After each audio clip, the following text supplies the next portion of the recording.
Hello.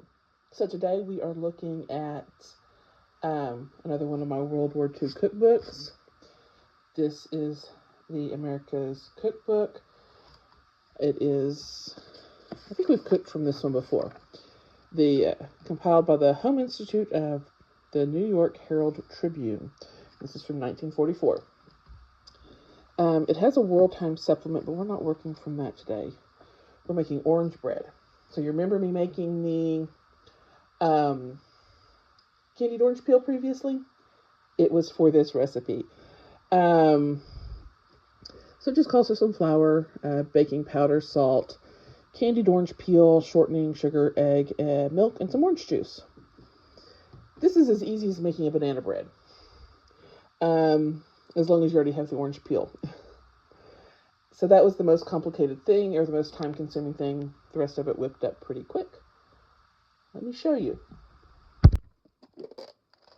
So the first thing, sorry about the shaking of the camera here, is to finely chop a 1/4 cup of orange peel. So this is the orange peel candy I made previously. I think I probably would have only done one orange if I'd realized how little of it I needed, but the kids have really enjoyed it, and my daughter has taken some of it to her grandfather, who always liked it whenever I used to make this for him.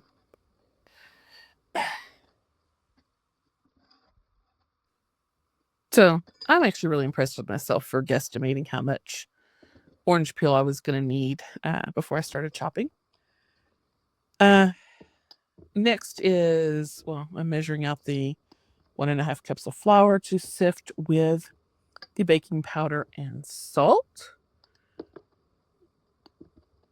This recipe, I really like the flavors. I think that they make a really nice fall and winter sweetbread, although it's not super sweet like our modern sweetbreads. I have noticed these older recipes have less sugar in them, and honestly, I think I prefer these flavors. And aren't I just making a mess with trying to sip that? But yeah. And once the flour, baking powder, and salt have been sifted together, you just stir in the orange peel to make sure it's nice and well coated so that they don't kind of clump together. And then we are going to cream the shortening. And once that is creamed, we're going to add in the sugar and then beat the egg. So this only called for 2 tablespoons of shortening, a 1/4 cup of sugar, and 1 egg.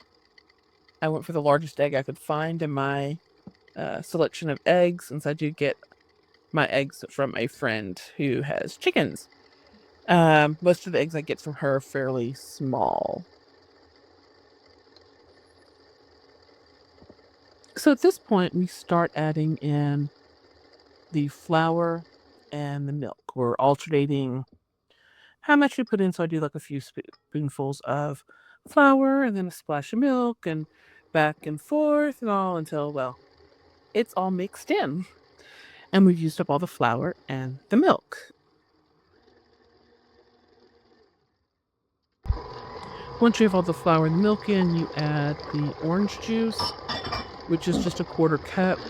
I'm assuming the acid from that is supposed to help activate the baking powder. Then pour it into what is supposed to be a 8x4 pan. But I think I mentioned earlier, all I had was the 9x4. At least that's all I could find.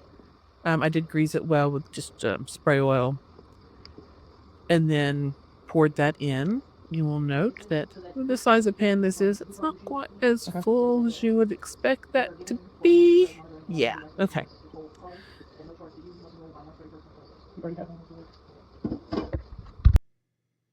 So this is it when it's come out of the oven. It's actually very pretty, but it is a lot shorter than it probably should be.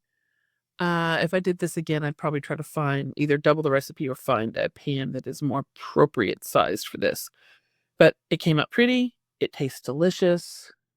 Pretty happy with this.